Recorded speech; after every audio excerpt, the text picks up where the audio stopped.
नमस्कार। सगरमाथा टेलिभिजनको प्रस्तुति कार्यक्रम प्रश्न समयमा यहाँलाई स्वागत छ। म सुनिल दाहाल। राष्ट्रिय स्वतन्त्र पार्टीले फागुन 21 को निर्वाचनमा अधिक मत प्राप्त गरेको छ र सीट संख्या त्यही आधारमा ल्याएको छ। राष्ट्रिय स्वतन्त्र पार्टीको एकल सरकार बन्दैछ।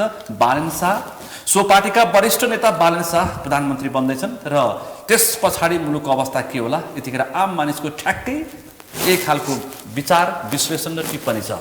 बालन नेतृत्वको सरकार के होला र त्यस पछाडि मुलुकको अवस्था के होला। तर यो सँगै भदौ 23 र 24 गतेको जेएनजी विद्रोह र फागुन 21 को निर्वाचन, सुशीला कार्की नेतृत्वको सरकार, गौरी बहादुर कार्की आयोगको छानबिन आयो र त्यो सँगै अहिले प्रतिवेदन सार्वजनिक भइसकेको छैन आधिकारिक रूपमा। गौरी बहादुर कार्कीको आयोगको प्रतिवेदन सार्वजनिक नहुनुमा पनि विभिन्न खालका टीका टिप्पणी र आशंका व्यक्त भइरहेका छन्। तर सञ्चार माध्यममा भने प्रतिवेदन सार्वजनिक भएको छ र प्रतिवेदनमा समेटिएका विषयप्रति यतिखेर चासो, चिन्ता र एक किसिमको राजनीतिक बहस र तरङ्ग पनि आएको छ। अब के होला? सुशीला कार्की नेतृत्वको सरकारले गौरी बहादुर कार्की आयोगको प्रतिवेदन सार्वजनिक गर्न किन हिचकिचाइरहेको छ र त्यो सँगै कार्यान्वयनको पक्ष के हुन्छ, कहिले सार्वजनिक हुन्छ र तर सरकारले आधिकारिक रूपमा सार्वजनिक नभए पनि नगरे पनि सार्वजनिक भएका विषयहरूलाई अब कसरी छलफल हुन्छ, कार्यान्वयनको पक्ष के होला, यो विषय पनि यतिखेर निकै चासो र चिन्ताको विषय बनेको छ।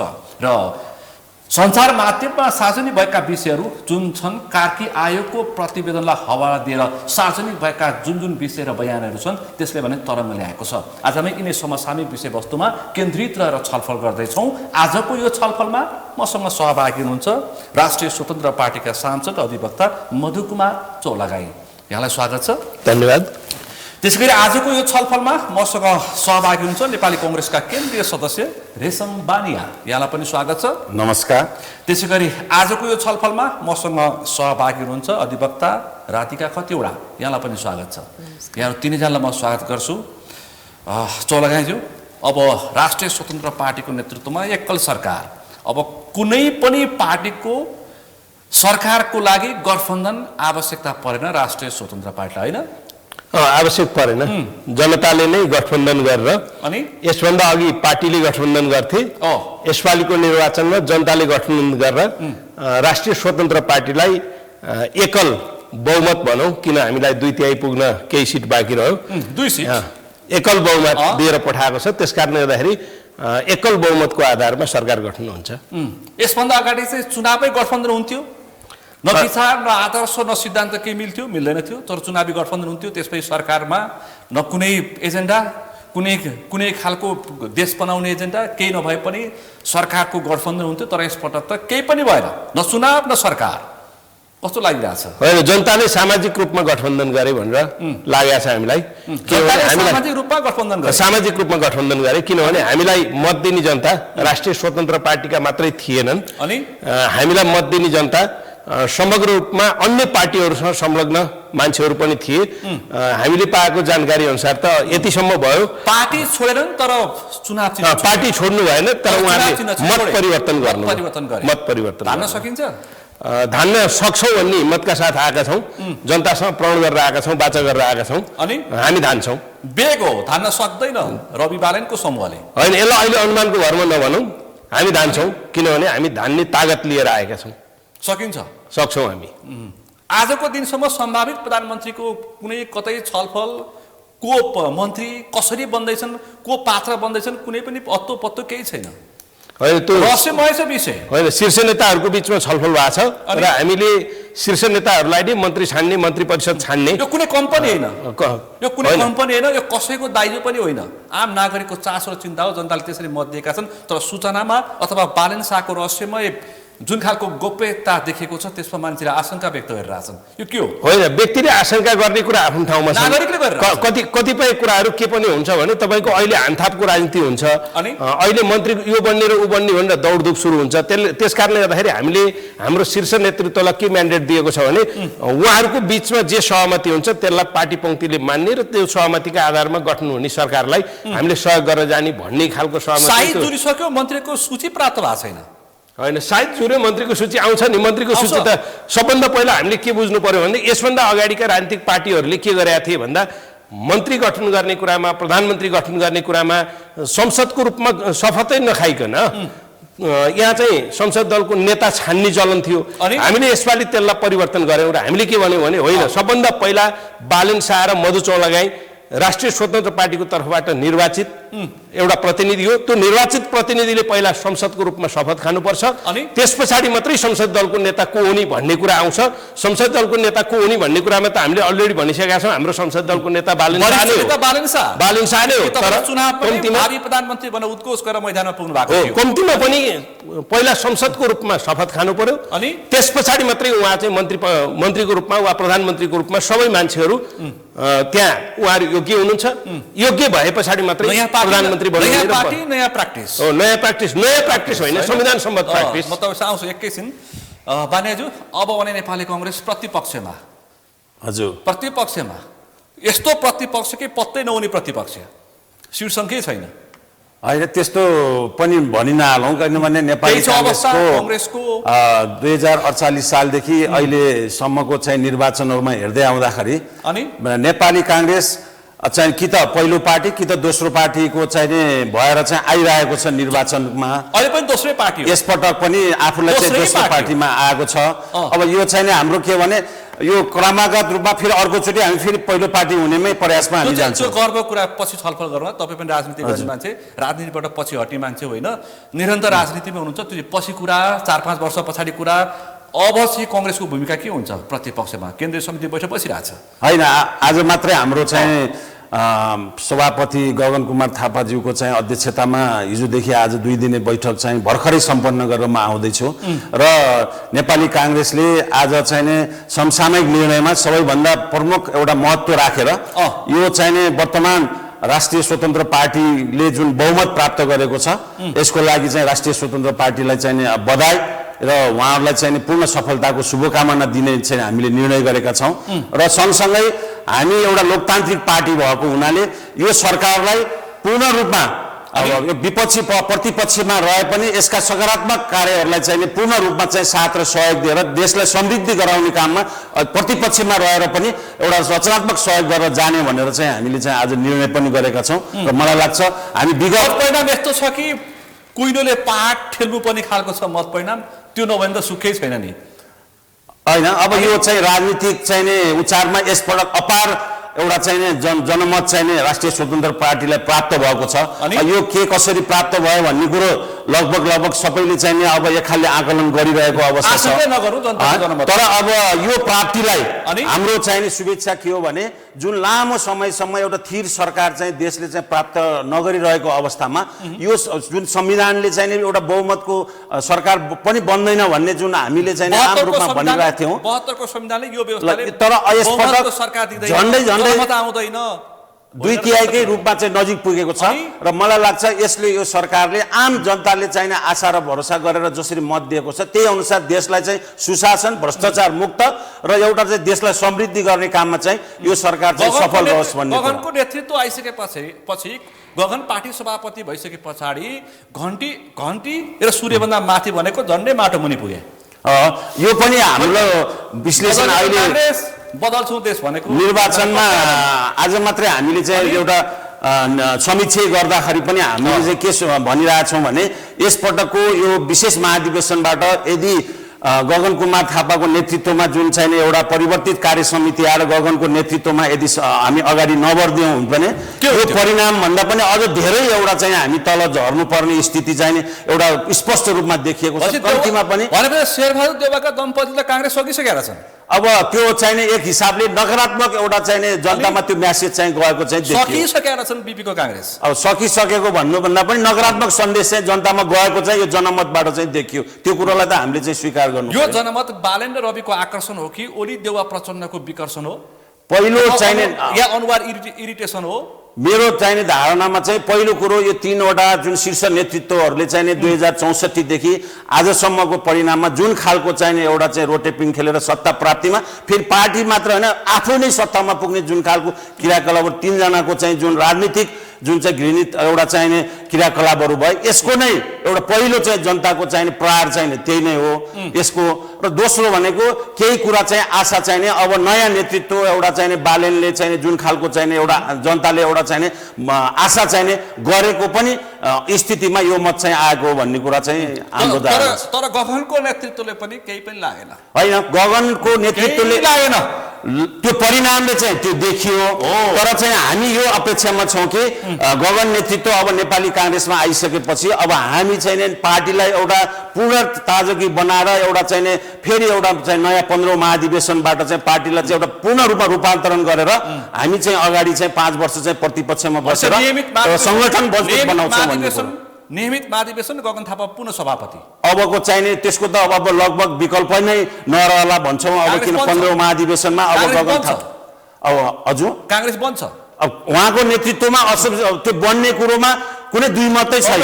काङ्ग्रेस तन्किन्छ त्यो एकदमै। आउँछु राधिका खतिवडाज्यू, अब बालेन शाहले मुलुक बनाउँदैछन्, यो देश बालेन शाहको के भन्नुहुन्छ? होइन, अहिले यस्तो मुलुक त एउटा सिस्टमले एउटा लामो समयको एउटा अभ्यासबाट बन्ने कुरा हो। कोही एउटा निजी व्यक्तिको आगमनले देश बन्छ भन्ने कुरा चाहिँ संसारभरिको अभ्यास हेर्दाखेरि पनि र हाम्रो देशमा पनि यस्तो चाहिँ यो चुनाव मात्रै होइन, विगतदेखिको धेरै यस्ता चुनावहरूमा यस्तो भाष्य यस्तो व्यक्तिहरू चाहिँ निर्माण गरिँदै आएकै कुरा हो। जस्तो 64मा अब प्रचण्ड आयो, अब सबै हाम्रा दुःखका दिन गए, अब देश बन्छ भन्ने एउटा खालको भाष्य सिर्जना गरियो। त्यही अनुसार जनतामा चाहिँ त्यो प्रकारको चाहिँ एउटा खालको अपिलिङ भयो, जनताले पनि ल हो कि क्या हो भने भोट दिए। त्यो अनुसारले चाहिँ तपाईँको अपेक्षा पुरा भएन। त्यस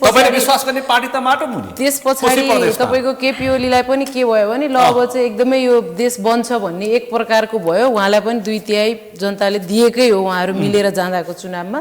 त्यसले पनि के भयो भने एउटा सिस्टम थिति बसाल्दै एउटा विकास भनेको चाहिँ एउटा क्रमिक प्रक्रिया हो इतिहासको र वर्तमानको पनि।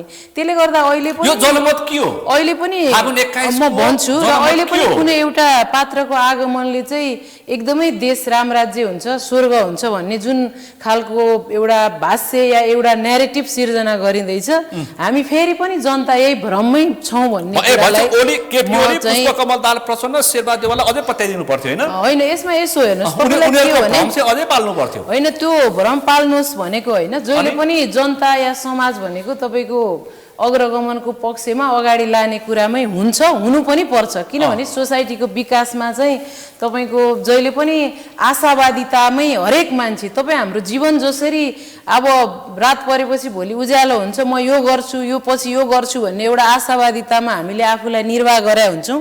समाज र यहाँ बस्नु भएको मान्छे या जनताको सोच पनि त्यो नै हो।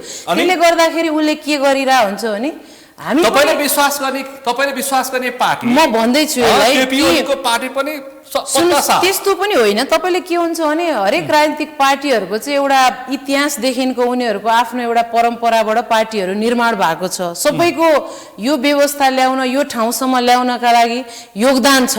एउटा कुनै चुनावमा चाहिँ कस्तो प्रकारको मत परिणाम आयो भनेर त्यसको समग्र जजमेन्ट हुँदैन। यसपल्टको म भन्दैछु सुन्नुहोस्, यो पल्टको विद्यार्थी यो मत त सामान्य होइन नि त। होइन, म भन्दैछु यो पल्टको साम्यवाद उन्मुख संविधानले त डरलाग्दो मत दिएको छ। यो पटकको निर्वाचनमा जसरी तपाईँको पहिलाको निर्वाचनमा जस्तै गरी कुनै बेला चाहिँ कम्युनिस्ट पार्टीहरू एक हुँदाखेरि यस्तै प्रकारको मत थियो। त्योभन्दा पहिला तपाईँको 64मा पनि यस्तै प्रकारको एउटा आशावादिताको मत थियो र अहिले पनि त्यस्तै प्रकृतिको मत नेतृत्वको सरकारले पनि केही गर्दैन। होइन, यसो केही गर्दैन या गर्छ भनेर अहिले म फेरि एकदमै त्यो नेगेटिभ लाइनबाट सुन्नुहोस्, नेगेटिभ लाइनबाट म विश्लेषण गर्ने पक्षमा छैन। तर म यति चाहिँ के भन्छु भने जनताले जुन आशा र विश्वासले मत प्रदान गर्नु भएको छ त्यो मतलाई चाहिँ निराशा हुन दिनु भएन।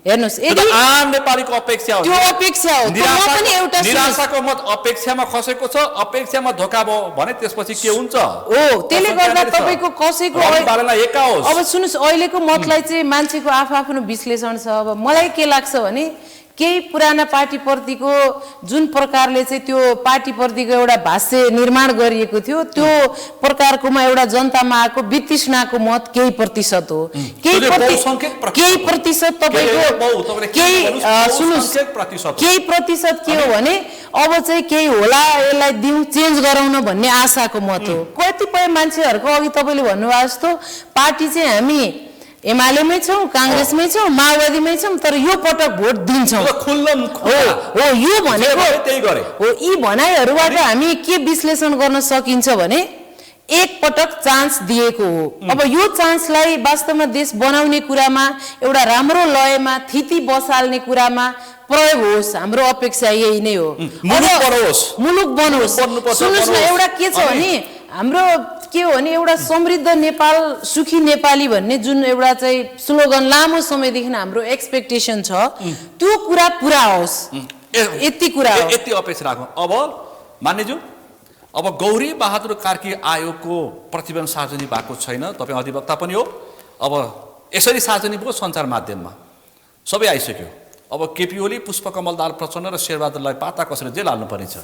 के गर्छ बालन सरकारले? सबभन्दा पहिला यो प्रतिवेदन सार्वजनिक नभएको विषय के भन्नुहुन्छ? मिडियाका साथीहरूले जसरी ल्याउनु भएको छ बाहिर, सबभन्दा पहिला सबै साथीहरूलाई म एउटा अनुरोध गरौँ कि अहिलेको सरकार केयरटेकर सरकार हो। यो दीर्घकालीन असर पर्ने कुनै पनि निर्णय गर्ने र कुनै पनि चिजहरू उसले प्रकाशित गर्ने भन्ने चिज हामीले आश पनि गर्नु हुँदैन भन्ने लाग्छ मलाई। किन? सायद उहाँले पर्खेर बसे, यो सरकारले पर्खेर बसेको के होला भने जनताको म्यान्डेट प्राप्त सरकार आउँछ र त्यही सरकारले यो सार्वजनिक गर्छ, किनकि त्यो म्यान्डेट प्राप्त सरकारले नै कारबाहीलाई अगाडि बढाउने हो, कार्यान्वयनमा लाने हो। अधिवक्ता हो, कानुनको विद्यार्थी हो, त्यसो नभन्नुहोस् है। त्यो होइन, सुन्नुहोस् न, यो दीर्घकालीन असर गर्ने विषय हो नि त। यो विषय त सार्वजनिक गर्ने विषय, कारबाहीमा लैजाने विषय त दीर्घकालीन असर गर्ने विषय हो। अनि हामीले पटक पटक अभ्यास गरेको विषय र सम्मानित अदालतमा नै अभ्यास भएको र सम्मानित अदालतले स्थापित गरेको। म आउँछु एकछिन। यो विषय चाहिँ के हो भन्दा दीर्घकालीन असर पर्ने विषय केयरटेकर गभर्मेन्टले नगर्दा हुन्छ, नगर्नुपर्छ, गर्नु हुँदैन भनेर सम्मानित सर्वोच्च अदालतले नि बेला बेलामा बोलेको विषय हो। अब रह्यो कुरा होइन, आयोग बनाएको कुरा त आयोगले प्रतिवेदन दिएको छ, प्रतिवेदन बुझ्ने काम उसले गर्यो। अब सार्वजनिक गर्ने र कारबाहीमा लाने कुरा त जनताको म्यान्डेट प्राप्त सरकारले गर्छ नि त, त्यो कुरालाई कम्ती धैर्य गरिदिनु पर्यो नि। तर जनता होइन भन्छन्, तपाईँ जस्तै कानुन बुझेका मान्छेले होइन भन्छन्। होइन, यो सुशीला कार्की नेतृत्वको सरकारको दायित्व, त्यो दायित्व बोध गर्नुपर्छ। 2324 गतेको भावना भनेको भ्रष्टाचारीलाई पाता कसने र 2324 गतेका अपराधीलाई पनि पाता कसने हो। त्यो विषय त मैले भनिसकेँ। सुन्नु, निर्वाचन भइसक्यो, निर्वाचनबाट एउटा म्यान्डेट आइसक्यो, त्यो म्यान्डेटबाट फेरि नयाँ सरकार बन्दैछ भनेपछि नयाँ सरकारले गर्ने काम होला नि त। त्यो त उहाँले सुरुवात गर्ने कुरा त होइन होला नि। कृत्य हो त यस्तो हो। सुशीला कार्की नेतृत्वको दायित्व हो कि बालन शाहको दायित्व हो यो? सुन्नुहोस् न, सुशीला कार्की नेतृत्वको सुन्नुहोस्, सुशीला कार्की नेतृत्वको सरकार चाहिँ के को बेसमा बनेको भन्दाखेरि जेनजी आन्दोलनको बेसमा बनेको र त्यो आन्दोलनको नारा के थियो भन्दा तपाईको चाहिँ सुशासन थियो हैन, सुशासन थियो, भ्रष्टाचारीहरूलाई कारबाहीको कुराहरू थियो। तर त्यसको त एउटा सिनको हो, किनभने उहाँहरूले आफूलाई नागरिक सरकार भनेर घोषणा गर्नुभयो, तर तपाईले त्यसको कुनै पनि त्यो एउटा 1% पनि भान हुने प्रकारको क्रियाकलाप सरकारबाट भएन। तर निर्वाचन त गर्नु। अब सुन्नुहोस्, निर्वाचन गराउनु भयो, अब निर्वाचनले एउटा परिणाम दियो हैन। अब यो निर्वाचनको परिणामको विषयमा जनमत हो जे यावत कुराहरू हो, तर यसको यो जनमतको क्षमता कति छ भन्ने कुरा चाहिँ यसलाई संविधानको परिभाषाभित्र र नेपाल राज्यमा सञ्चालन भइरहेको कानुनको परिधिभित्र हेर्दा यो सरकारको हैसियत या यसको अहिलेको प्राप्त जनमतको सिट सङ्ख्या भनौँ, यसलाई हामी सिट सङ्ख्यामै जाउँ, किनभने भोट कति आयो भन्दा पनि सिट सङ्ख्या कति छ? 2/3 छ। 2/3 त योभन्दा पहिला केपी ओलीको नेतृत्वमा भएको सरकारमा पनि 2/3 थियो एमाले काङ्ग्रेसको, हो कि होइन? 2/3 सरकारले त्यति बेला तत्कालीन अवस्थामा के काम गर्न सक्यो? केही पनि गरेन भन्नुहुन्छ तपाईँ। यहाँ केही कामहरू भयो होला नि, तर सुन्नुहोस्,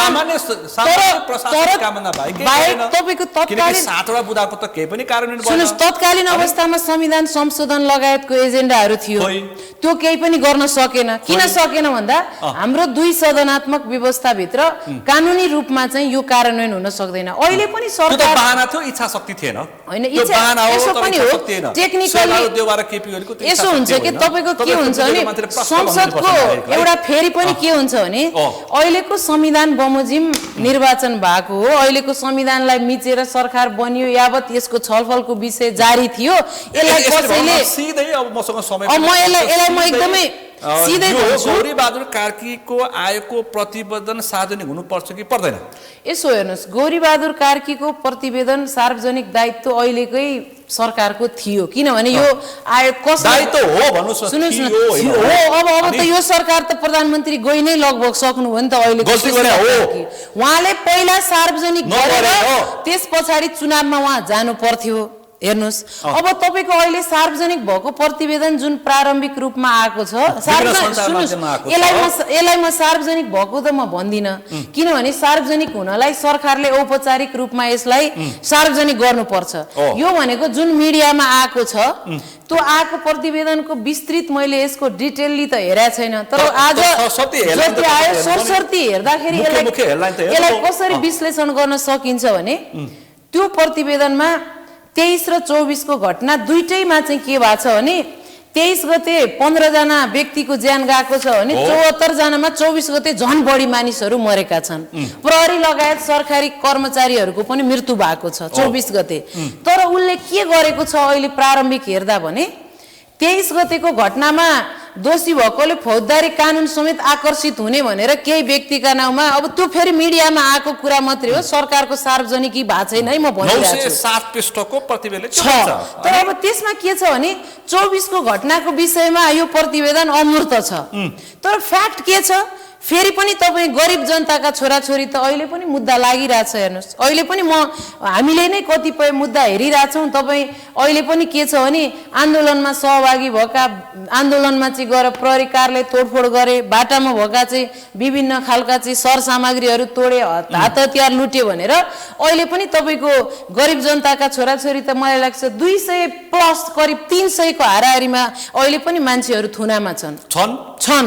जेनजी त्यसलाई अपराधिक उपद्रव भनेर मुद्दा चलाइरहेको छ। मैले यसमा जोड दिए के भने जो म यसमा एउटा मलाई क्लियर गर्न दिनुस्, एउटा म के क्लियर गर्न खोजे भने 23 गतेकोमा फ्रन्टलाइन प्लस ब्याकमा या सरकारको तत्कालीन अवस्थाको नैतिक जिम्मेवारी योले लिनुपर्छ भनेर जसरी यो आएको अहिले जुन आएको छ भएको छ, तर 24 गते आन्दोलन गर्ने मान्छेले सकेको 2 दिनपछि फागुन 23 गते प्रधानमन्त्री सुशीला कार्कीलाई बुझाएको प्रतिवेदनमा तत्कालीन प्रधानमन्त्री केपी शर्मा ओली, गृहमन्त्री रमेश लेखक र प्रहरी महानिरीक्षक चन्द्र कुबेर खापुङलाई 3 वर्षदेखि 10 वर्षसम्म कैद र 30,000 देखि 1 लाखसम्म जरिवानाको सिफारिस गरेको छ। हो, मैले भनेको जस्तो सुन्नुस्, चन्द्र कुबेर खापुङ, केपी ओली या रमेश लेखक फ्रन्ट लाइनमा बसेर गोली चलाउने मान्छे त होइन, उहाँहरू तत्कालीन सरकारको जिम्मेवारीमा बसेको कारणले भनेर ल्याएको छ। तर सुन्नुस् न, जस्तो सुन्नु न, तर के छ भने तपाईको 24 गतेको आन्दोलनको नेतृत्व गर्ने या आन्दोलनको ब्याकग्राउन्डमा बस्ने र यो आन्दोलन हामीले गरेको भनेर जस लिएर हामी यो आन्दोलनको हिमायती हौं भनेर हिजो जानु हो, उहाँहरूको ब्याकग्राउन्डमा बसेको मान्छेहरूका बारेमा खोइ किन यो मौन आयो? जेल ब्रेक भएको छ। खापुङहरूले मुलुकको तत्त महत्त्वपूर्ण जिम्मेवारी लिएका थिएनन् त्यसो भए? होइन, मुलुक खाली थियो। सुन्नुस् न, मैले के मात्र हो भने यो प्रतिवेदनका बारेमा अहिले जुन सुन्नुस् मिडियामा जुन अहिले यो प्रतिवेदन सार्वजनिक भएको छ यसको बारेमा मेरो एउटै टिप्पणी के छ भने यो प्रतिवेदन स्वाभाविक ढंगले दुराग्रहपूर्ण तरिकाले आएको छ। यसमा तपाईको निष्पक्षता र एउटा 23 र 24 दुवै दिनको घटनामा साझा दायित्व र साझा कार्यविधि साझा प्रकारको कानुनी आधार लिएको छैन। के गर्यो भने 23 र 24 गतेमा यो मुलुकमा केही पनि थिएन, देश शासक विहीन थियो, देशमा नेतृत्व विहीन थियो भन्ने पो बुझे मैले त। होइन, 24 गतेको विषयमा पनि यो आन्दोलनको आह्वानकर्ता जसले हामीले आन्दोलन सम्पन्न गर्यौं, हाम्रो आन्दोलनको कारणले गर्दाखेरि आज चुनाव हुँदैछ भनेर दायित्व लिने, तत्कालीन अवस्थामा त्यो दिनको क्रियाकलापमा संलग्न प्रत्यक्ष अप्रत्यक्ष रूपमा संलग्न मान्छेहरूका बारेमा पनि जस्तो तपाईको महाराजगञ्ज वृत्तमा बाहिर प्रहरीलाई ल्याएर कुटी मारिएको छ, त्यो दायित्व लिनुपर्छ कि पर्दैन आन्दोलनकारीले? 23 गतेको रगतको उपज 24 गतेको होइन मैले भनेको सुन्नुस् न प्रति जेएनजी यसो यो कुनै एउटा कुनै व्यक्तिको भाष्य हो तर आयोगको प्रतिवेदनको सार त त्यो होइन उसले त के छ भने जसरी 23 मा किटानी गर्यो 24 को घटनामा पनि उनले किटानीका साथ ल्याउनु पर्थ्यो 24 को त्यसलाई निष्पक्षता भनिन्छ राष्ट्रपति भवन जलाउने को हो प्रधानमन्त्री निवास जलाउन खोज्ने को र ती जलाउन सर्वोच्च अदालत जलाउने को भनेर किटान गर्नु पर्थ्यो यति कुरा हो हजुर प्रतिवेदनहरु पनि सामान्य हेडलाइन त हैन अब राधिका म्याडमले जुन चाहिँ कुराहरु राख्नु भयो त्यसमा केही रूपमा मेरो पनि समर्थन चाहिने यस मानेमा छ कि अब मेरो पनि छ 24 गतेको घटनालाई जसरी उहाँहरूले चाहिँ किटानी साथ चाहिने अब व्यक्ति टोकेरै एउटा प्रतिवेदनमा यदि यथार्थ वास्तविक चाहिने रिपोर्ट हो भने है यसलाई अब हामीले चाहिँ अहिले सार्वजनिकै गर्यो भनेर त्यसलाई चाहिँ मिडियामा आएकोलाई नै त्यसलाई चाहिँ भरपर्दो रूपमा भन्न मिलेन तर जसरी तेर आएको कुरालाई यदि सत्यता ठानियो भने 24 गतेको घटनामा जो जसरी विध्वंसमा चाहिँ संलग्न व्यक्तिहरू नै किटानी साथ आउनु पर्थ्यो रिपोर्टमा चाहिँ छ त रवि लामेछानेलाई पनि उनका कार्यकर्ताले जबरजस्ती नखुजेर हैन त्यो अमूर्त रूपमा चाहिँ अमूर्त रूपमा आएको छ मूर्त रूपमा चाहिँ कारबाहीको यसरी किटानी साथ चाहिँ त्यसरी चाहिँ कुनै प्रतिवेदन चाहिँ आएको चाहिँ देखिएको छैन नम्बर 24 गते राज्य विहीनताको मौका छोपेर जेलबाट भगाइएका राष्ट्रिय स्वतन्त्र पार्टीका सभापति रवि लामेछानेका प्रमुख स्वकीय सचिव पीए अविनाश आचार्य र जेलर सत्यराज जोशी बीचको छलफल भएको भनेर लेखेछ त त्यो त अमूर्त भयो के छलफल त भयो जेल ब्रेक गर्नेलाई के सजाय हुन्छ त्यो पनि यसमा अहिले खोजिन्छ यो प्रतिवेदनको विषयमा हाम्रो आजको निर्णय केन्द्रीय समितिको चाहिँ निर्णय नै के छ भने के छ पहिलो कुरो त यो प्रतिवेदन चाहिँ निर्वाचन पूर्व नै चाहिँ पेश हुनु पर्थ्यो नम्बर 1 कुरा चाहिँ यो निर्वाचन पश्चात चाहिँ पेश गरियो यसमा थोरै चाहिँ हाम्रो चाहिँ यो निष्पक्षतामाथिको चाहिँ शंका गर्ने एउटा चाहिँ अवस्था रह्यो तर पनि हामीले के भनिरहेछौं भने तत्कालै यो चाहिँ जुन प्रतिवेदनलाई चाहिँ सार्वजनिक गरियोस् र 23 र 24 गते घटनालाई समान रूपमा त्यसलाई चाहिँ न्यायिक रूपमा चाहिँ प्रतिवेदन चाहिँ निष्पक्ष ढंगले प्रतिशोध पूर्ण 4000 राष्ट्रपतिका कार्यकर्ताहरू रकु पुगेर जबरजस्ती आफ्नो सभापतिले निकालेको भनेछ त त्यो हिसाबमा चाहिँ त्यो प्रतिवेदनलाई तत्काल सार्वजनिक गरियोस् भनेर हामीले आज निर्णय पनि गरेका छौं जोरदारका साथ यीबाट माग गर्छौं अब त्यो हिसाबले चाहिँ सार्वजनिक गरिहाल्नु पर्यो र आज चाहिँ जुन यो कुराले अलिकति के भने 23 गतेलाई अलिकति रूपमा ल्याइयो 24 गतेको घटनामा चाहिँ अलिकति गोलमटल ढंगले प्रतिवेदन आएको छ यसले गर्दा अलिकति शंका गर्ने चाहिँ ठाउँ चाहिँ रहेको छ यसमा शंका गर्ने ठाउँ छ 24 गतेको बारेमा स्पष्ट आउन सकेन तर केही पात्रको आएको छ बालन शाहको विषय पनि उठेको छ उनको अभिव्यक्तिको कुरा पनि उठेको छ जलेका पैसाको कुरा पनि उठेको छ ठीक छ त्यो त उठ्यो तर त्यसलाई चाहिँ नि कारबाहीको दायरामा लैजाने भन्ने खालको कुराहरु चाहिँ प्रतिवेदनमा चाहिँ आएको देखिएन के सूचना प्राप्त गर्दै सुरक्षा निकायका प्रमुखहरूले अवस्था गम्भीर छ भन्दै पनि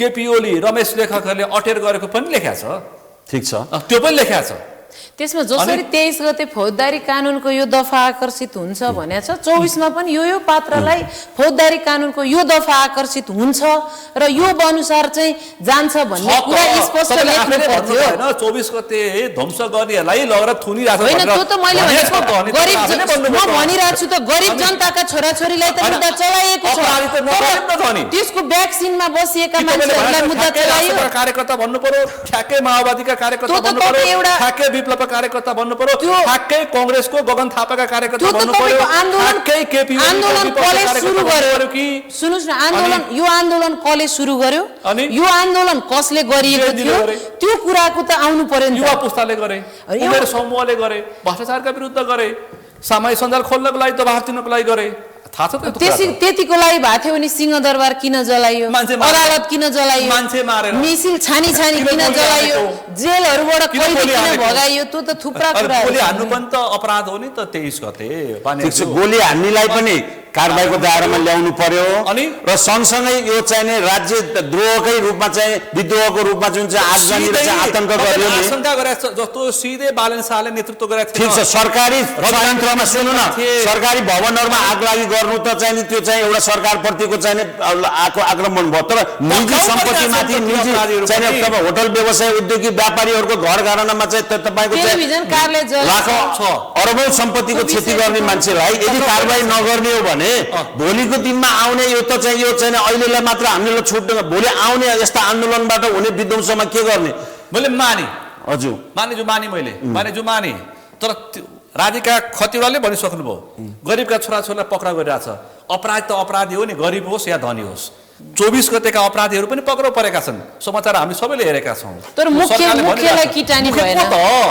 24 गतेको मुख्य को पुरा ब्याकमा कसले आन्दोलन सुरु गरेको थियो आन्दोलन बीचमा कसले निर्देशन दिएको थियो डिस्कर्डका कुराहरू पनि त्यहाँ प्रतिवेदनमा आएको छन् त्यसलाई कसले सञ्चालन गरेको थियो र सुन्नुस् आन्दोलन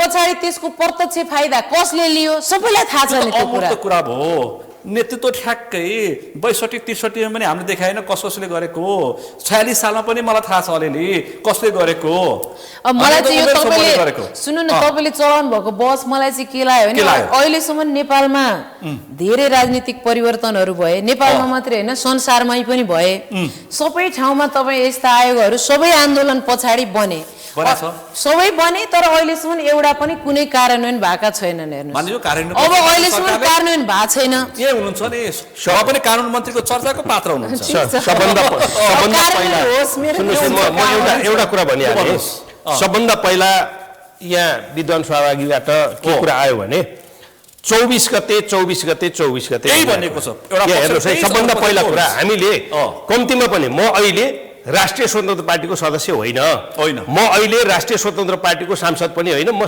एउटा सार्वजनिक रूपमा सामान्य मान्छेको हैसियतले बोल्छु है सामान्य मान्छेको हैसियतले बोल्छु सबभन्दा पहिला कुरा के हो भने नि 23 र 24 लाई छुट्याएर हेर्नुपर्छ 23 गते जम्मा जम्मी 5-7 हजार बालबालिकाहरू किताब बोकेर स्कुल ड्रेसमा कलेज ड्रेसमा उनीहरू जम्मा 200 को प्रोग्राम लिएर आथे 200 को माग एउटा सुशासनको विषय लिएर आथे एउटा सामाजिक सञ्जालको विषय लिएर आथे हेर्नुस् त्यही संसद भवन त्यही बानेश्वर चोक त्यही बानेश्वर नजिकैको प्रहरी जहाँ सधैँ तैनात हुन्थ्यो त्यसले सधैँ कति ठुलठुला आन्दोलनलाई पनि छेकेको थियो सहज रूपमा छेकेको थियो हो त्यो दिन 23 गतेको दिन किन ती बच्चाहरूको आन्दोलनलाई छेक्न सकेनन् नम्बर 1 कुरा छेक्न नसकेको कि यो कुनै रोड म्याप हो होला के होला त्यो हो भने त कसैको हो भने त त्यतिखेरको तत्कालीन सत्ताको हो नि त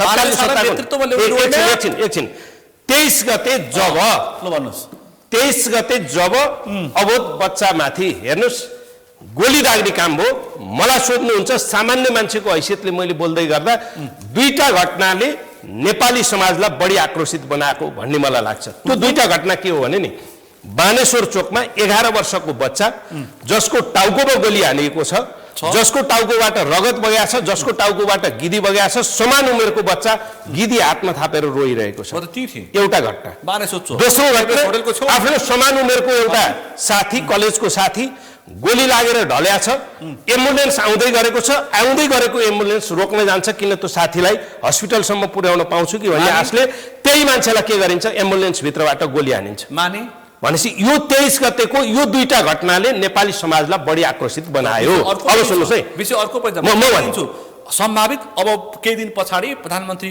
बन्दै हुन्छ जो बालन शाह उहाँको सामाजिक सञ्जालमा सार्वजनिक स्ट्याटसलाई के भन्ने त यो जेएनजीको सुशासनको लागि आन्दोलन हुँदैछ यो पुस्ता जाने यो नआउने दुर्गा प्रसादले पनि त्यहाँ नआउने भनेको थियो सुन्नु म भन्दैछु यसले के गर्यो यसले नेपाली समाजलाई आकर्षित बनायो नेपाली विश्वकमल दाहाल प्रचण्डको पार्टीले के भनेको छ जेएनजीको त्यो आन्दोलन अथवा विरोधलाई समर्थन गरेको छ कसले एउटा प्रचण्डको पार्टीले एउटा रवि लामिछाने पार्टीले सुन्नु न यो जेएनजीको आन्दोलन त हामीले जेएनजीको आन्दोलनलाई समर्थन किन गर्यौं भन्दा यहाँ त सुशासनको विषय त हामीले उठाएको विषय थियो नि त हामीले उठाएको विषय जेएनजीका साथीहरू जेएनजी भाइ बहिनी पनि सुशासन र त्यस पछाडि सामाजिक सञ्जालको विषय उठाएर आएका हुन् नि त एउटा अवोध बालबालिका जसले सुशासनको विषय उठाएर आएको छ एउटा अवोध बालबालिका जसले सामाजिक सञ्जालको विषय उठाएर आएको छ त्यो विषयमा अलिकति मात्रै सरकार सजग भइदिएको अवस्था हुन्थ्यो भने 24 गतेको घटना हुँदैन थियो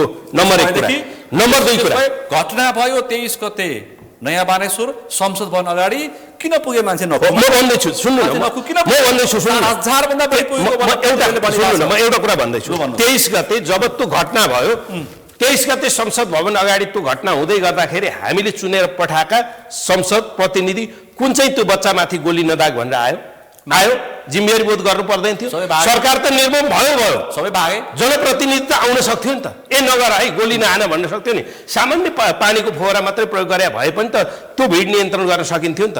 तर यहाँ के गरियो भन्दा यहाँ अब बच्चामाथि गोली दाग्ने काम। अब सुन्नुहोस्, अब हाम्रो पार्टी सभापतिको विषय अलिकति अप्ठ्यारो मान्नुपर्छ क्या हामीले। किन यस्ता कुराहरू बहस गर्दै गर्दा किन अप्ठ्यारो मान्नुपर्छ भने जुन दिन सुरक्षाका लागि म सुरक्षा दिन्छु भनेर कसम खाएर राज्यको तलब खाएर बसेका मान्छे छ, सुरक्षा निकायको मान्छे छ, ऊ आफै सुरक्षित हुन सकेको अवस्था छैन 24 गतेको दिन। रविको स्वकीय सचिवको फोनको पनि एकछिन सुन्ने धैर्यता राखौँ।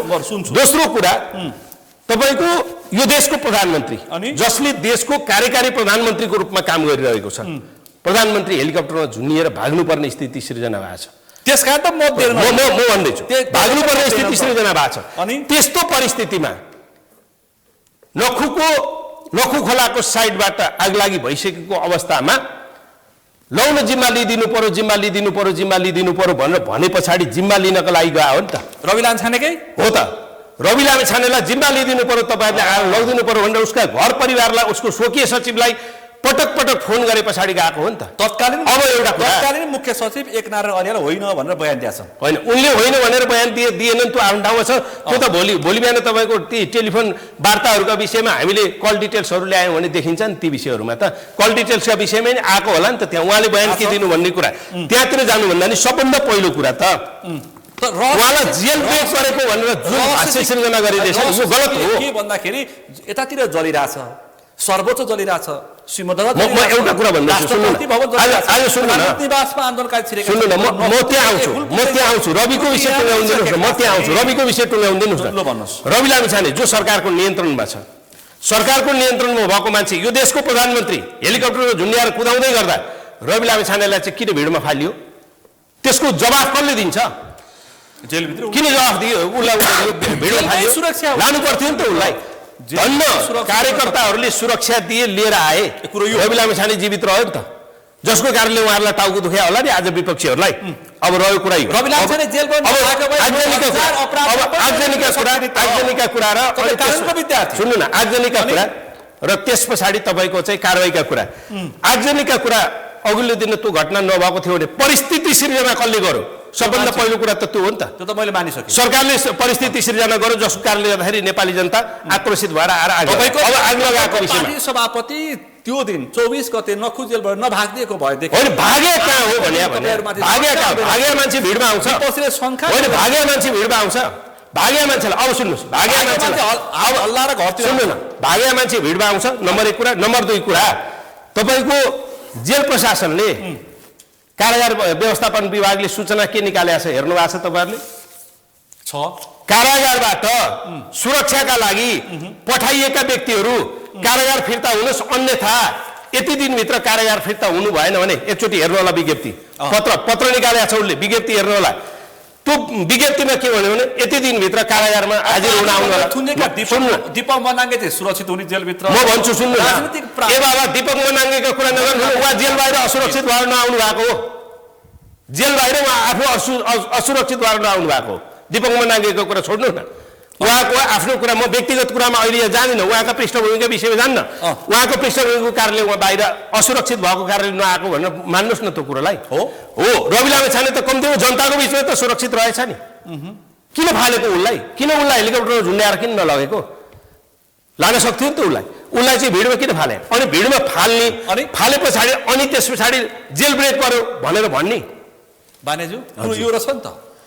तपाईँले खास कुरै बङ्गाइरहनु भएको रहेछ। होइन, अहिले जे जति अब विद्वान अधिवक्ताज्यूले जुन कुराहरू राख्नुभयो अब यसमा चाहिँ नि हामीले त्यसपछि सिलसिलेवार घटनालाई हेरौँ न। त्यो दिन चाहिँ जुन खालको चाहिँ पत्रको आधारले बनाएर चाहिँ नि जेलबाट चाहिँ छुटाउने काम भयो, त्यसपछिको घटनाक्रममा त्यो पत्र एथेन्टिक चाहिँ आधिकारिकता हो होइन भन्ने कुरोमै ठुलो चाहिँ प्रश्न चिन्ह खडा भयो।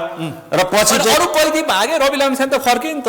त्यही त, त्यो चाहिँ नि पत्रमै बिचमा अहिले त हजुरले पनि भनिसक्नु भयो कि सम्बन्धित पत्र लेख्ने मान्छेले नै मैले चाहिँ योले चाहिँ लेखेको होइन भनेर चाहिँ उसले चाहिँ अस्वीकारी बयान चाहिँ दिएको अवस्था छ र त्यो पत्र नै चाहिँ डुप्लिकेट चाहिने पत्रको आधार बनाइएर छुट्याइएको भन्ने कुरो त्यो त प्रमाणित यस मानेमा भयो कि त्यसपछि त फेरि उहाँ चाहिने आफै चाहिने फेरि जेलमा चाहिने किन फर्किनु भयो त हैन त्यो फर्किनु पर्ने यदि उहाँ न्यायोचित रूपमा यदि कानुन सम्मत रूपमा थियो भने त असुरक्षित हुनुभयो आउनुभयो अब शान्त भयो सुरक्षित आम पब्लिकले त्यो कुरोलाई चाहिने किनकि मुद्दा थियो पोजिटिभ रूपमा नलिइसकेपछि उहाँले चाहिँ जुन त्यो चाहिने निस्किने जुन एउटा चाहिने त्यति बेलाको घटनाक्रमलाई चाहिने आम नागरिकले चाहिँ त्यसलाई चाहिने गलत भन्ने कुरो चाहिँ कांग्रेस एमाले लगाएको सहकारी ठग फौजदारी मुद्दा र संगठित अपराध सम्पत्ति शुद्धिकरणको मुद्दा गलत रहेछ भन्ने कुरा साबित भयो हैन त्यो त सुरक्षित रूपमा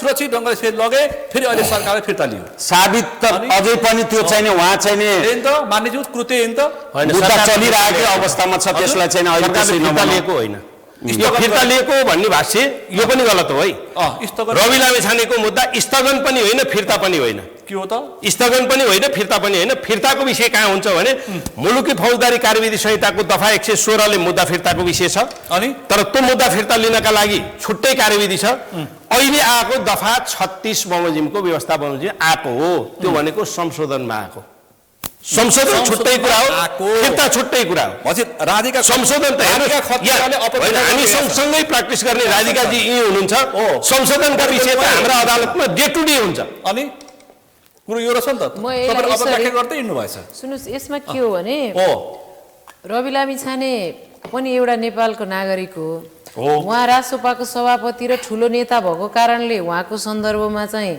संशोधन लागू हुने त्यस्तो मुद्दा लागेका अरु पनि त नेपाली कति गरिब जनता छन् कति चाहिँ बेसहारा पहुँच नभएका मान्छेलाई पनि त लागिरहेछ नि सबैको मुद्दा त फिर्ता लिया छैन प्रक्रिया सुरु भयो नि त होइन यसो सुन्नुस् के छ न्यायको लागि प्रक्रिया सुरु भयो सुन्नुस् अब यसलाई के छ भने मुद्दा फिर्ताको विषय अहिले त्यो विषय कानुन सम्मत हो कि होइन भन्ने कुरा सम्मानित अदालतमा पनि बहस भइरहेको विचाराधीन विषय भएकोले मैले यो विषयमा धेरै टिप्पणी गर्न चाहिन अब महाधिवक्ताले यो काम गर्न मिल्थ्यो कि मिल्दैन थियो उहाँको क्षेत्राधिकारको विषय थियो कि थिएन त्यो तमाम विषय अहिले अदालतमा बहसको विषय भइरहेकोले गर्दा यो विषयमा मेरो धेरै टिप्पणी गर्नु केही छैन तर मेरो एउटा सार कुरा चाहिँ के हो भने डीएसपी संगम श्रेष्ठको बयान पनि सुनाइदिन्छु आयोगलाई जेएनजी घटनामा छानबिनका निम्ति गठित गौरीबहादुर कार्की आयोगको जाँचबुझ आयोग समक्ष उनले दिएको बयानमा 3 देखि 4000 को संख्यामा जम्मा भएको भिडले लामिछानेलाई 10 मिनेटभित्र बाहिर निकाल्न चेतावनी दिएको थियो पनि भनेर लेखेको छ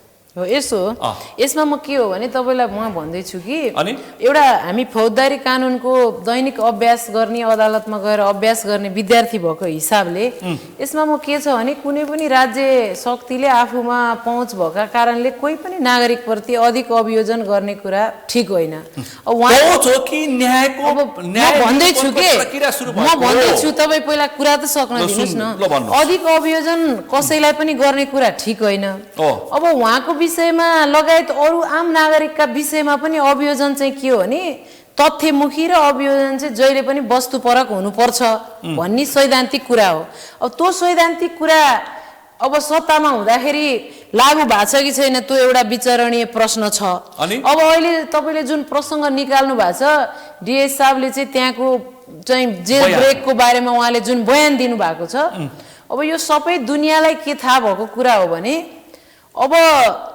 व्याख्यालाई जसरी गरे पनि आयोगको म फेरि पनि भनिरहेको छु कि यो प्रतिवेदन होल रूपमा कसलाई के गर्ने सार्वजनिक गरेको छैन सरकारले तत्काल सार्वजनिक गर्छ कि गर्दैन पनि मलाई सुन्नुस् पहिला पनि के थियो भने आयोगको प्रतिवेदनहरू आएपछि अहिलेको जस्तो सोशल मिडिया थिएन सुनिलजी तर हामीले पत्र पत्रिकामा 62-63 पछाडी पनि सुन्नुस् न धेरै प्रिन्ट मिडियाहरुले 22 गते होइन यो भदौ 22 गते म भन्दै छु के यो 24 गते पछि कार्यान्वयन गर्ने कुरामा म भन्दै छु कि पहिला पनि प्रिन्ट मिडियाहरुले यसलाई यस्तो दोषी तत्कालीन यो मन्त्रीलाई यस्तो तत्कालीन अवस्थामा यो प्रहरीको यो कर्मचारीलाई यस्तो यसले यसरी गोली चलायो यसले छड्के चलायो यसले पूर्व हान्यो यस्ता धेरै प्रसंगहरू हरेक आन्दोलन पछाडी आएका छन् तर त्यसलाई के हुन्छ भने त्यो जिम्मेवार सरकारले त्यसलाई सार्वजनिक गरेर कार्यान्वयन गरेको इतिहास नेपालमा पनि छैन र फेरि भने- संसारभरिको आन्दोलन पछाडि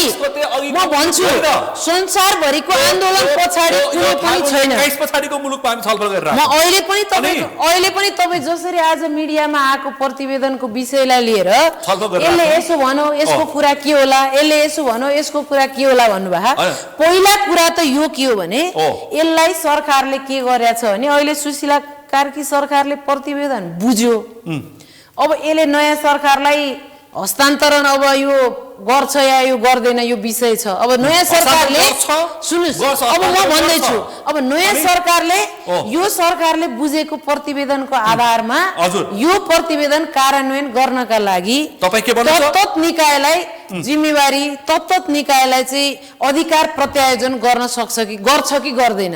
अब अहिले मिडियामा आएको कारणले यसलाई यस्तो रहेछ, यसलाई यस्तो रहेछ, त्यसले गर्दा यसलाई यो हुन्छ भन्ने कुरा हामी अनुमान गर्नु अझै पनि सुशीला कार्कीको सरकारलाई 24 घण्टाभित्र यो प्रतिवेदन उसलाई चान्स अझै छ। दिन सक्छ। सुन्नुस्, सुशीला जवाब पनि कार्की हो यो त खास कार्यान्वयन पालन सरकारले यो त गर्ला। सुन्नुस्, यो त निर्वाचन अगाडि नै जब तपाईँको कुनै पनि आयोग बन्छ त्यसले प्रतिवेदन बनाउँछ भने त्यो त सार्वजनिक गर्नुपर्छ क्या। पर्छ। अब प्रतिवेदन मात्रै तर अहिले देखिएको सबै प्रतिवेदन सार्वजनिक हुन्छ। सुन्नुस्, अहिले देखिएको प्रतिवेदन तपाईँलाई मैले भने यो अलिकति दुराग्रहपूर्ण र एउटा दिनलाई मात्रै फोकस गरेर आएकोले यसको कार्यान्वयन गर्न सुरुवात हुने बित्तिकै दुईटा चर्चा सरकारमाथि गर्नु। चुनौती दुईटा- सुरुवात हुन्छ। हेर्नुहोस् कि ठ्याक्कै नेतृत्वमा सडकमा देख्नु पर्यो कि रक्षा बमलाई पक्राउ गर्नु पर्यो हो। कि रक्षा बमलाई उहाँहरूको पनि त छ। तपाईँको आशय बालन सारा र तपाईँ अहिले पनि मैले भनेकै सुन्नु न, जस्तो अहिले उनीहरू मैदानमा थिएनन्। कतिपय सांसद भएर आउनु भएको, कतिपय सुदन गुरुङलाई पक्राउ गर्नु म यो पार्टीको यो नेता हो भनेर विभिन्न खनाललाई पक्राउ गर्नु पर्ने थियो, उनीहरू मैदानमा थिए। तर- तपाईँ भनाइ यही नै हो। त्यो त केही भएन नि त, त्यसको बारेमा किटानी पनि गरिएको छैन नि त। त्यसैले अब यो कार्यान्वयन या यो सार्वजनिकरण जसरी मिडियामा आयो यसमै सीमित तर हुन्छ उनीहरूले कि गोली हाने होइन नि त भन्छन्। उनीहरूले गोली हाने होइन नि त। शान्तिपूर्ण आन्दोलन गरेको हो। तपाईँको के हुन्छ सरकारले भने हान्यो। तपाईँको जसरी मैले तपाईँलाई के भन्न खोजेको काठमाडौँको भने सिडिओ रबरले पहिला त हान्नु भनेको भन्छन्। यसलाई सरकारले अनि? यसलाई नयाँ बन्ने सरकारले स्वामित्वका रूपमा लिन्छ लिँदैन लिन्छ एउटा मानिज्यू? चुनौती छ। अब सबभन्दा पहिला यसले कुरा लिएर म भने है, सार्वजनिक गर्छ गर्दैन दोस्रो सबभन्दा होइन। पहिला यहाँ होइन। राधिकाजीले उठाएको कुरामा सरकारले हस्तान्तरण गर्छ कि गर्दैन, सुशीला सरकारले जो भन्नुभयो नि यो हस्तान्तरण गर्नु पर्दैन। किनभने स्वत त्यो दायित्व सरेर आउने विषय हो, स्वत दायित्व सरेर आउने विषय हो। उसले मैले भने त्यसले गर्दाखेरि सार्वजनिक गरेकै छैन नि। भइसके पछाडि सरकारले बेइमानी सुन्नुहोस् है, गर्यो। प्रतिवेदन अब बाल निर्वाचन सरकारले भइसके बेइमानी पछाडि गर्दैन नि त। प्रतिवेदन आयो, निर्वाचन भइसके पछाडि आएपछि त निर्वाचनले एउटा म्यान्डेट दिएर पठायो। अब केयरटेकर गभर्मेन्टको रूपमा गएको गभर्मेन्टले सार्वजनिक गर्यो गरेन, कारबाही गर्यो गरेन, यो कुनै म्याटर होइन। अब यस हो, अब यो सार्वजनिक गर्ने कारबाही गर्ने भने त अब आउने सरकारले हो, अब आउने सरकारले गर्ने हो कि यो विषय, अब आउने सरकारले गर्ने विषय अब हुन्छ कि हुँदैन भन्ने विषयमा चाहिँ म तपाईँलाई भने यो सोकेसमा थन्काउनको निमित्त लिएको प्रतिवेदन होइन। करोडौँ रुपियाँ खर्च गरेर अनि आयोग बनाएको सोकेसमा थन्काउनलाई खर्च गरिन्छ भनेर होइन। त्यो सरकारले प्रतिवेदन कार्यान्वयन गर्छ। हिजो कुन सरकारले प्रतिवेदन कार्यान्वयन गरेन भने यो सरकारले प्रतिवेदन कार्यान्वयन गर्दैन भनेर नझुकिँदा हुन्छ। यो सरकारले कारबाही गर्छ। किनभने हिजो यस्तै नभएको कारणले गर्दाखेरि बनेका प्रतिवेदनहरूमा कारबाही नगरेको कारणले गर्दाखेरि यी व्यथितिहरूका चाङ लागेका हुन्। हामी व्यथितिको चाङमा उभिने पक्षमा छैनौँ। अनि जुनसुकै हालतमा भने अहिले नागरिकले दिएको अभिमत, राष्ट्रिय स्वतन्त्र पार्टीलाई दिएको अभिमत सुशासनका लागि हो र भ्रष्टाचारीहरू र त्यस पछाडि जेनजी आन्दोलनमा कारबाहीमा संलग्न भएका व्यक्तिहरूलाई कारबाहीको लागि दिएको अभिमत भएको कारणले गर्दाखेरि कारबाहीको भागीदार बन्नुपर्छ, कारबाहीको भागीदार बन्नुपर्छ भनेर कोही रिसाएर केही हुनेवाला छैन। आयोगको नेतृत्वकर्ताको सामाजिक सञ्जालमा 23 र 24 गतेको प्रतिक्रियाप्रति पनि मान्छेको शङ्का छ नि। अनि म यो विषय भनिहालेँ, तपाईँको शङ्का छ नि त। गौरीबहादुर सुन्नु न, म भन्दैछु, सुन्नु न, शङ्का छ। सबभन्दा पहिलो कुरा के हो भने नि प्रतिवेदनको विषयमा उहाँहरूले पटक पटक प्रतिवेदन निर्वाचन पछि किन बुझाएको भनेर जुन शङ्का व्यक्त गरिराख्नु भएको छ नि, त्यसो हो भने निर्वाचनभन्दा पछाडिसम्मको समयावधि तोकिएको यो समितिले निर्वाचन पछाडि मात्रै प्रतिवेदन दिन्छ, निर्वाचन पछि प्रतिवेदन दिने गरेर बनाएको यो समितिको कार्य अवधि घटाउनु पर्यो भनेर आवाज किन नउठाएको? आवाज उठाउनु पर्थ्यो नि त त्यो विषयमा।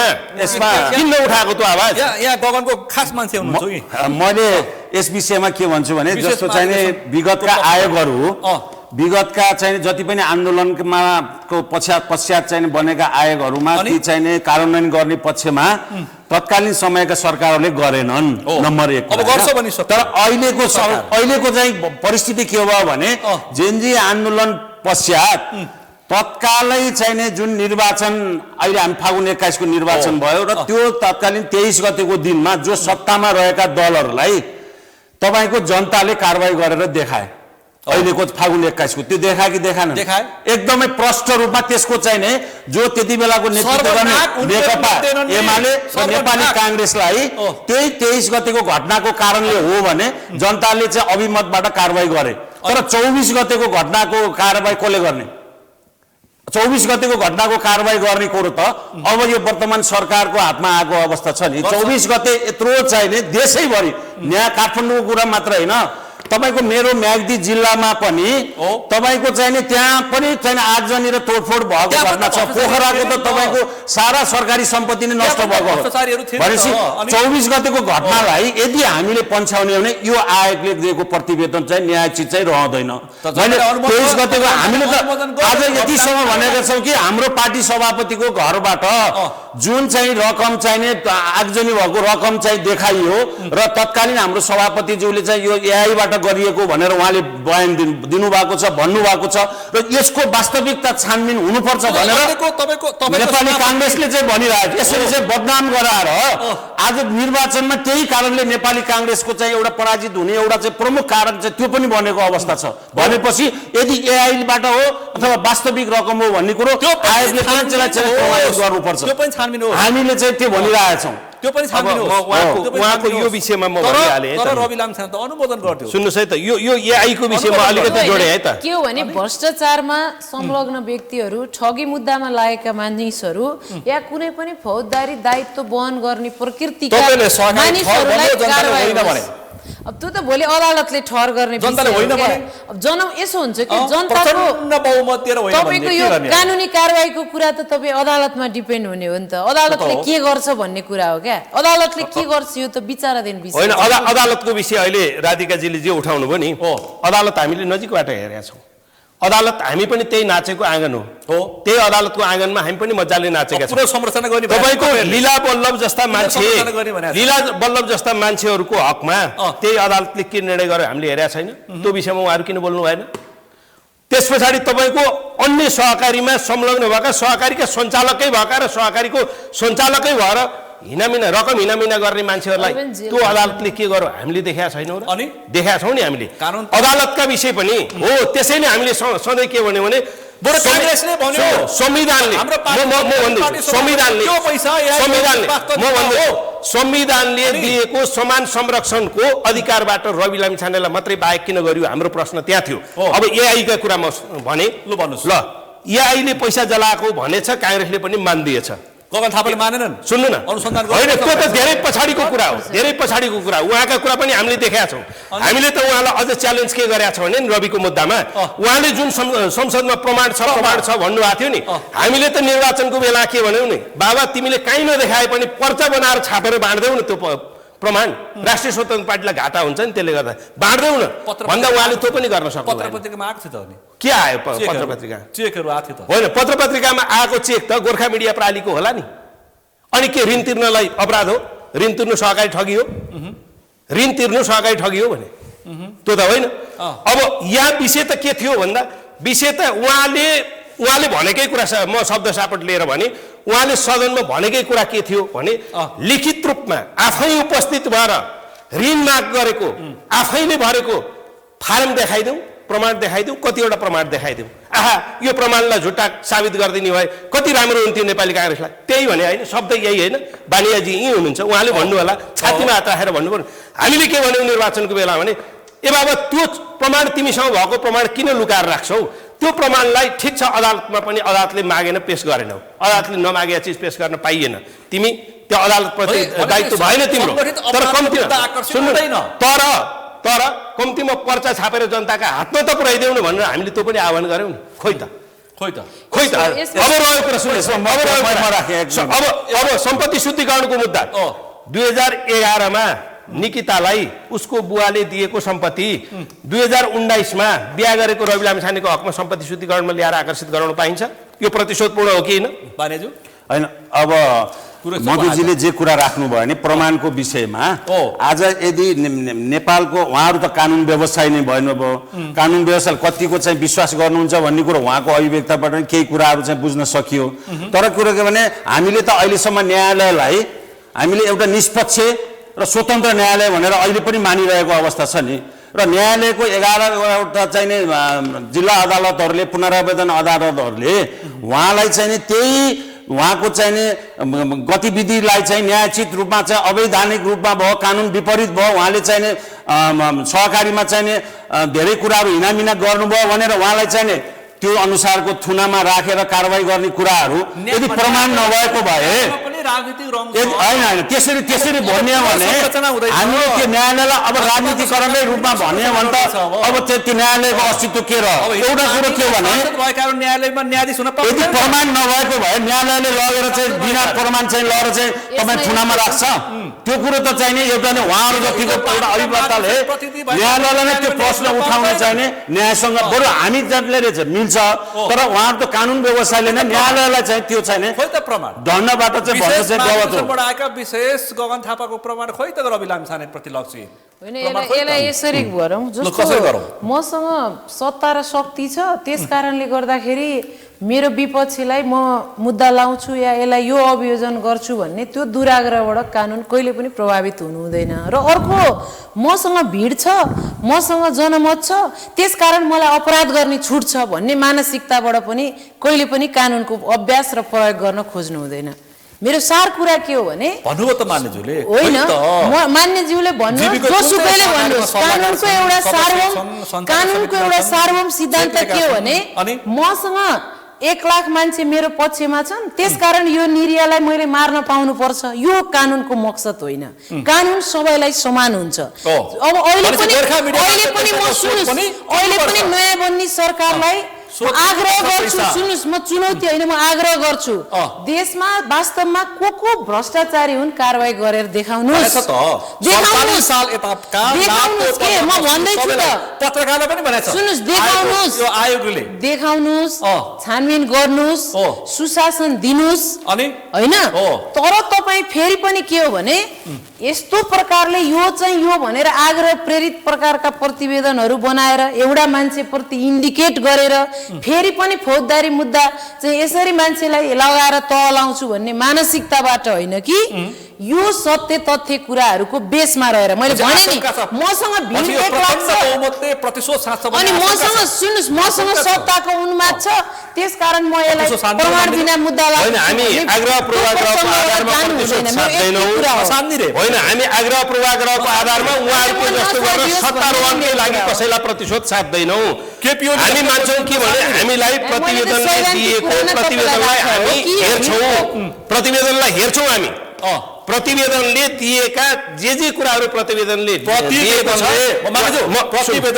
केपी खनाल, सुदन गुरुङ, गणेश लगायतका जो पात्र छन् उनीहरूलाई पनि प्रतिवेदनले दिएका कुराहरूलाई हामी अक्षरश अध्ययन गर्छौँ। उहाँहरूको जस्तो प्रतिवेदनले एउटा कुरा दिन्छ, मुद्दा अर्को कुरा लाएर लाउने र दुःख दिने पक्ष हामी छैनौँ। देखिस् केपी ओली सिम्मदार जल्यो तेरो पालो भन्नेहरू सुन्नु न, म भन्दैछु प्रतिवेदन हामी अक्षरश अध्ययन गर्छौँ। अक्षरश अध्ययन गर्दै गर्दा प्रतिवेदनले घटनाक्रममा प्रत्यक्ष रूपमा जोडिएका कोही पनि मान्छेलाई मिना माफी दिँदैन, छोड्दैन, बरु रिइलेक्सन हुन्छ। रिइलेक्सन होस् हो। मैले यहाँ तपाईँको सार्वजनिक मीडिया मार्फत बोलेको छु, म किन कानुनको विद्यार्थी हो, मेरो पार्टीले भोलि त्यो खालको व्यवहार गर्यो, मैले समर्थन गरेको सरकारले त्यो खालको व्यवहार गर्यो भने विद्रोह गर्ने अधिकार मसँग छ नि त। मधु चौलागाईलाई कानुन मन्त्री बनाओस् अनि यो छानबिन बनाओस् नबनाओस् त पार्टीको जिम्मेवारीको कुरा हो। पार्टीले जिम्मेवारी दिने कुरामा अहिले नजाउँ, हामी मिडिया ट्रायल नगरौँ त्यो विषयमा होइन। एउटै मात्रै कुरा के हो भने मैले अघि नै भनिसकेँ, अक्षरश अध्ययन गर्छौँ। अक्षरश अध्ययन गर्दा तलमाथि हुने गरेर कोही कसैलाई काखा र कसैलाई पाखा हुने गरेर हामीले कुनै पनि काम कारवाही पनि कारवाही होस्, काम कारवाही गर्दैनौँ हामी। त्यसरी कसैलाई काखा र कसैलाई पाखा हुने गरेर गर्दैनौँ हामी। कानुनसम्म ढङ्गबाट कारवाही गर्छौँ, कसैलाई छुट दिन्नौँ। कान्तिपुरको सिडीमा चढेर देखिस् भनेर हेडलाइन पढ्नेलाई पनि कारवाही होस्। होइन कान्तिपुर मैले भनिहालेँ अपराधमा प्रत्यक्ष रूपमा अपराधमा संलग्नहरू सबैलाई कारबाही हुन्छ ढुक्क हुनुहोस् न त बानियाजु किन आइतिरा सबैलाई कारबाही होइन हामीले त उहाँको शीर्ष हामीले गरिसकेको अवस्था छैन अहिले चाहिँ हामी आजै मात्रै पनि हाम्रो केन्द्रीय समितिको बैठकले मैले अघि नै भने कि यसलाई चाहिँ नि तत्काल चाहिने सार्वजनिक होस् भनेर हामीले मागै पनि गरेका छौँ र सरकारले जो 23 र 24 लाई समान ढङ्गबाट चाहिँ नि कारबाही चाहिँ हुनु पर्यो भन्ने मात्रै कुरा हम 23 लाई मात्र होइन 23 र 24 लाई समान रूपमा राखेर न्यायिक ढङ्गले चाहिँ अपराधीहरूलाई चाहिँ कारबाही हुनुपर्छ संसदमा उठाउनुहुन्छ 24 गतेका अपराधीलाई पनि कारबाही होस् हाम्रो समाज संरक्षणबाट कोही पनि पाखा हुँदैन मैले फेरि पनि रिइलेक्सन होस् अथवा ती जेएनजीकामा अहिले जो बसिरहेका छन् फ्रन्ट लाइनमा तिनीहरूलाई पनि अनुसन्धान होस् 23 गतेका अपराधीलाई छोडियोस् त्यसपछि खास अपराधीहरू छन् नि सरकारको एउटा परीक्षण पनि हुँदैछ अब यसलाई कतिको चाहिँ न्यायचित रूपमा गर्दो रहेछ भन्ने कुरोलाई आज यसो के आज सरकारलाई चाहिँ हामीले हेर्ने प्रश्न उठाउने हाम्रा आदरणीय साथीहरूलाई म के अनुरोध गर्छु भने कम्तीमा 23 गते घटना भए पछाडि जिम्मेवार पार्टीका मान्छेहरूले यो 23 गतेको घटना निर्मम घटना भयो 23 गतेको घटनाबाट तपाईहरु ब्याक हुनुपर्छ तपाईहरु बाहिर आउनुस् भन्नु पर्थ्यो नम्बर 1 कुरा त्यो काहीँ कतै उहाँहरूले भन्न सक्नु भएन छिटपुट रूपमा एकजना दुईजना मान्छेले भन्नुभएको छ है एकजना दुईजना मान्छेले भन्नुभएको छ तर जिम्मेवार मान्छेले कसैले भन्न सक्नु भएन अनि कम्तीमा उहाँहरूले सरकारबाट अलग मात्रै भइदिएको अवस्था हुन्थ्यो भने पनि भोलि बिहान यो घटना हुँदैन थियो किनभने केपी ओली एक्लै सरकारमा बस्न सक्ने अवस्था थिएन त्यो सेनाका प्रमुखले पनि भनेको छ त्यो त तपाईले हेर्नु सुरक्षा निकाय सबैले अब यो आजको घटनाले भोलि ठुलो घटना घट्न सक्छ त्यसकारण तपाईहरु यहाँबाट अलग भइदिनुस् भनेको राति नै उहाँहरु राजीनामा दिएर अलग भइदिया भए नि त यो 24 गतेको घटना हुँदैन थियो नि देशमा यत्रो खालको विध्वंस हुँदैन थियो नि हो त्यसलाई मध्यनजर नगर्ने अनि आफ्नो नेतृत्वको कारबाही हुन्छ भनेर रोइरो गरेर पाइयो भने कोही भागे कसैले कुटाई खाए कसैको पद गयो कसैले घरहरू सब भत्किरहेछन् कसैका आगलागी भए कसैले मुख देखाउन सकिरहेछन् त्यही भएर त हो नि होइन सुन्नु न आगलागी हुनु ध्वंस हुनु यो राम्रो कुरा होइन तर जसले यसलाई निम्ति आयो जसले यो परिस्थिति निम्ति आयो नि सबभन्दा पहिलो जिम्मेवार त त्यो हुन्छ होला नि भने क्या मान्नु राधिकाजी मान्नुभयो उहाँले भनिसक्नु भयो होइन मैले त अघि तपाईको जुन आशंका थियो 24 गतेका अपराधीहरू पनि छुट्दैनन् अब होइन ठीक छ संसद हुन्छ बरु यो आयोग प्रतिवेदन होइन यसो तपाईँको प्रतिवेदनमा चाहिँ जुन तरिकाले प्रतिवेदन अहिले बाहिर जे आएको छ नि त्यसले त तपाईँको 24 मा मान्छेको किटानी गरेको छैन हेर्नुहोस् तपाईँले देखिएका केही मान्छेहरू किटानी त भएको छ तर पूर्ण रूपमा उनीहरूलाई कुन कानुन आकर्षित हुन्छ त्यो भएको छैन अब यसलाई सूक्ष्म रूपमा फेरि यो प्रतिवेदन कार्यान्वयनका लागि छुट्टै एउटा कुनै विज्ञहरूको समिति बनाउला कुनै एउटा प्रकृतिको एउटा कुनै एउटा संरचना सरकारले निर्माण गर्ला त्यसले विस्तृत रूपमा अभियोजन र अनुसन्धान गर्ने निकायलाई त्यो अनुसार चाहिँ निर्देशन गर्ला या त्यो कानुनको परिधिभित्र रहेर कसरी जाला त्यो त हेर्न बाँकी छ हेर्न बाँकी नै छ तर होस् भन्ने हाम्रो कुरा हो शैली अपनाएर एउटा कुरा सुन्नुहोस् है यसमा कारबाहीको कुरा नि राधिकाजीको कुरासँग म एउटा कुरा भने अहिले जस्तो केही मान्छेहरू समाजले मुद्दा लाउँदै गरिरहेको अवस्था छ नि यहाँ गम्भीर प्रश्न चाहिँ कहाँनिर हो भने नि कम्तीमा सबै कानुनका विद्यार्थीहरूले जान्नै पर्ने र बुझ्नु पर्ने कुरा आज भिक्टिमको भएको छ प्रहरी भएको छ नि पीडित त प्रहरी भएको छ नि पीडितले अनुसन्धान गर्ने र पीडकलाई मुद्दा चलाउने यो चाहिँ कहाँको प्राकृतिक न्यायको सिद्धान्त हो भने क्या राधिकाज्यू होइन यस्तो मैले तपाईँलाई के भने जस्तो अहिले पनि सिंहदरबारको अगाडि अघि तपाईँले भन्नुभयो गएर कराउने आगो लाऊ भन्ने मान्छेहरूलाई त अहिले पनि मुद्दा चलाएको छैन उहाँहरूलाई त कुनै पक्राउ पूर्जी नै छैन छ र छैन नि रेशम बानीहरू प्रतिपक्ष हुनुहुन्छ त्यो आवाज उठाउनुहुन्छ होइन मैले भनेको यसो हेर्नुहोस् यसमा के छ भने प्रतिपक्षको भूमिका सानो होस् चाहे ठुलो होस् त हुन्छ किनभने हाम्रो आँखाको नानी सानो हुन्छ तर यसको भूमिका ठुलो हुन्छ क्या यसले सही कुरा देखाउन सक्नु पर्यो क्या त्यसले गर्दाखेरि जनताले जे जनमत भयो जे पायो त्यसलाई सम्मान गर्नुपर्छ तर त्यो त्यो जनमतलाई 24 गतेलाई खोइ कारबाही गरे भन्ने पनि छन् नि त यहाँ हैन मैले भनेको त्यो जे जनमत प्राप्त भएको छ त्यो जनमत चाहिँ तपाईको दुरुपयोग नहोस् फेरि मेरो यति हो देश बनोस् राम्रो होस् सबैलाई एकदम अहिले यो सुवर्ण अवसर छ नेपाली कांग्रेसलाई 2048 सालमा माओवादीलाई 2064 सालमा र नेकपा चाहिँ एमालेलाई अथवा माओवादीलाई 2074 सालमा जस्तो त्यो भन्दा प्रचण्ड अवसर यसपटक राष्ट्रपालाई छ यो अवसर चाहिँ नि राज्यले चाहिँ अब चाहिँ के रे छुटाउनु भएन अब अर्को चाहिँ नि त्यस्तो खालको विद्रोह हुने स्थिति नआओस् 23 र 24 गते फेरि नदोर्योस् फेरि तपाईँहरूको घर पनि जलाउने अवस्था नआओस्, हामी जलाउने पक्षमा चाहिँ होइन। अब एउटै कुरा म अन्तिममा भने कसैको पनि अब नजरोस्। प्रतिपक्षको सवाल जुन छ जनतालाई राम्रो होस् यति होइन, कुरा हो। जननिर्वाचित प्रतिनिधि सबै सरकारका प्रतिपक्ष हुन्। जननिर्वाचित प्रतिनिधि सबै सरकारका प्रतिपक्ष हुन्। सदनको प्रतिपक्ष चाहिँ के हो भन्दा सत्ता समर्थित पार्टी भन्दा बाहिरका पार्टीहरू सदनका प्रतिपक्ष हुन्। हामी के उहाँहरूसँग के चाहिँ एउटा अपेक्षा गर्छौँ भने कम्तीमा उहाँहरूले रचनात्मक प्रतिपक्षको भूमिका खेलिदिनुपर्छ। तपाईँले भनिसक्यो हिजोको जस्तो उहाँहरूले भन्ने कुरा त हिजो पनि भन्नुभएको छ, देखिया छ नि त उहाँहरूको भूमिका हिजो देखिया छ नि त। हामी म त अझ केमा आशंकित थिएँ भने नि हिजो यसो कतै हामीले सशक्त प्रतिपक्षको पाउँदैनौँ कि भन्नेमा थिएँ क्या म चाहिँ। जसरी राष्ट्रपाको सरकार प्रचण्ड बहुमत सहित अहिले करिब 2/3 को नजिक छ, यसले राम्रो गर्ला, राम्रो गरोस् भनेर शुभकामना दिएको छ। प्रतिपक्षलाई पनि संस्कारयुक्त बनोस् भनेर अहिले हामीले अपेक्षा राख्छौँ, शुभकामना दिन्छौँ। अरू के गर्न सकिन्छ र? एकदम संस्कारयुक्त हुन्छ होइन? नेपाली काङ्ग्रेसले हुनु परोस्। हाम्रो कुरा हो। उदाहरणीय प्रतिपक्षको भूमिका चाहिँ आम जनताले अपेक्षा गरेको भन्दा पनि अझ चाहिँ बेटर तरिकाले चाहिँ आफ्नो प्रतिपक्ष फेरि भूमिका त्यो चाहिँ काङ्ग्रेसले नेकपाको सरकार हुँदाखेरि पनि काङ्ग्रेस खोज्नु पर्यो भन्ने हामीले समाचार बनाएको हो। प्रतिपक्ष त्यस्तो छ काङ्ग्रेस चाहिँ। ठ्याक्कै समय सक्यो। समय र सम्वादलाई तपाईँहरू तिनैजनालाई विशेष रूपमा आभार व्यक्त गर्न चाहन्छु। हस् धन्यवाद। समय दिनुभयो, धन्यवाद। आज हामीले विशेष गरी अहिलेको बन्द लागेको सरकार र त्योसँगै गौरीबहादुर कार्की आयोगको प्रतिवेदन सार्वजनिक भएको छैन होस् भन्न चाहन्छौँ र जसरी सञ्चार माध्यममा सार्वजनिक भएको छ त्यसको कार्यान्वयन होस् भन्ने विषयमा तत्त उठेका विषयमा केन्द्रित रहेर छलफल गऱ्यौँ। आजको यो छलफलमा मसँग सहभागी हुन्थ्यो राष्ट्रिय स्वतन्त्र पार्टीका सांसद नेता मधु कुमार चौलागाई, त्यसै नेपाली कङ्ग्रेसका केन्द्रीय सदस्य रेशम बानिया र त्यसै गरी अधिवक्ता राधिका खतिवडा। आजको विषय प्रसङ्ग यति नै। भोलिको विषय प्रसङ्गका साथ कार्यक्रम प्रश्न समय ल्याउने वार्ता गर्दै म सुनिल दाहाल पनि बिदा चाहन्छु। सगरमाथा टेलिभिजन हेर्दै गर्नुहोला। नमस्कार।